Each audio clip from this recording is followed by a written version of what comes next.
Hello students, क्या हाल है। हम लोग डेप्रिसिएशन कर रहे थे, तो आज एक डेप्रिसिएशन के ऊपर बहुत छोटा सा क्वेश्चन समझते हैं। ये एक example, cost of machine 90,000, installation expenses यानी कि मशीन को खरीदते समय इंस्टॉल कराने में जो पैसा खर्च हुआ 10,000।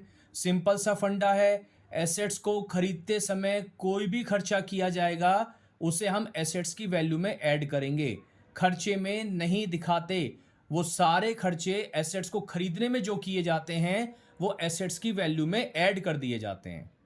लाइफ है 10 साल, स्क्रैप वैल्यू या साल्वेज वैल्यू या रेजिड्यूअल वैल्यू, स्क्रैप, रेजिड्यूअल या साल्वेज वैल्यू, यानी कि जब इसकी साल मतलब 10 साल पूरी खत्म हो जाएंगे तो ये मशीन कबाड़ हो जाएगी, स्क्रैप हो जाएगी। तो कबाड़ी वाला एक तरीके से जो पैसे दे के जाएगा 20,000 में पैसे, मतलब ये मशीन हमारे पास से चली जाएगी। क्लियर। तो क्या कह रहा है, वो कह रहा है डेप्रिसिएशन बताओ एसएलएम के हिसाब से। अच्छा, पहले रफ ऐसे ही करते हैं। ये बताओ मशीन कितने की है। 90 तो कॉस्ट थी और लगाने में 10,000 दिए, तो कितने की पड़ी पूरी मशीन? 1,00,000 की हो गई है ना। तो ये मशीन कितने की हो गई? 1,00,000 रुपए की। 90 प्लस 10, 1,00,000 रुपए। उसके बाद स्क्रैप वैल्यू 20,000 रुपए, यानी कि जब इसकी लाइफ पूरी हो जाएगी, 10 साल पूरे हो जाएंगे तो 20,000 रुपए हमें मिल जाएंगे। तो कितने की मशीन बिल्कुल खत्म हो गई? 80,000 रुपए की। भाई 1,00,000 की खरीदी थी, 20,000 रुपए तो लौट के आ जाएंगे ना, उम्मीद है। तो कितने की मशीन हम मान के चल रहे खत्म हो जाएगी? 80,000 की। और कितने सालों में खत्म होगी? 10 सालों में। तो आप बता सकते हो हर साल कितनी खत्म हो रही है?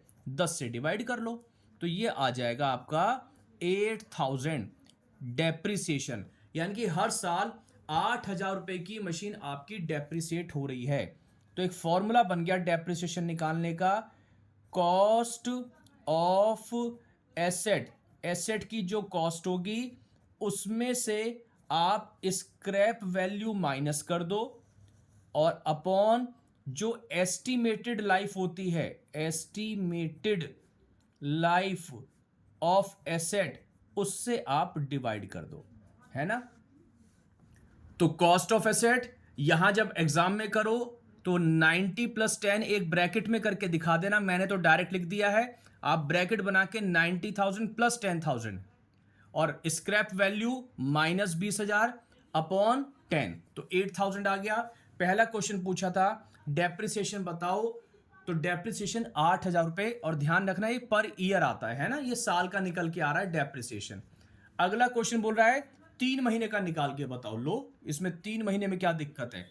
तो डेप्रिसिएशन फॉर 3 मंथ्स, एक साल का कितना निकला? 8,000 निकला है ये रहा। तो 3 महीने का निकालने के लिए 3/12 कर दूं।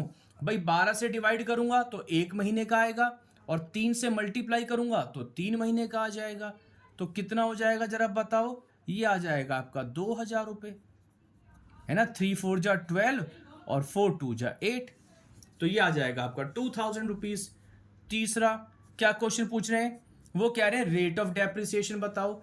रेट ऑफ डेप्रिसिएशन यानी कि ये जो डेप्रिसिएशन निकला है 8,000 रुपए, इसकी परसेंटेज बता दो। तो इसका भी एक छोटा सा फॉर्मूला याद रख लो, सिंपल सा टॉपिक है आज वाला इतना सा। रेट ऑफ डेप्रिसिएशन, जो डेप्रिसिएशन निकला उसे आप कॉस्ट ऑफ एसेट इंटू 100, ये फॉर्मूला लिख दो बस। यानी कि depreciation divided by cost of asset into 100। Value fill करते हैं। डेप्रिसिएशन कितना था? 8,000। कॉस्ट कितनी थी? कॉस्ट का मतलब होता है सारे खर्चे जोड़ जाड़ के बताने हैं ना। एसेट जितने की पड़ी है 1,00,000 और इंटू 100, तो ये परसेंटेज निकल जाएगा हमारा 8%, यानी कि डेप्रिसिएशन का रेट हमारा कितना निकल के आ गया? 8% का निकल के आ गया। तो आई होप आपको एक छोटा सा कॉन्सेप्ट, प्यारा सा कॉन्सेप्ट समझ में आ गया होगा। ठीक है, मिलते हैं नेक्स्ट क्लास में, तब तक स्वस्थ रहो और मस्त रहो। Thank you.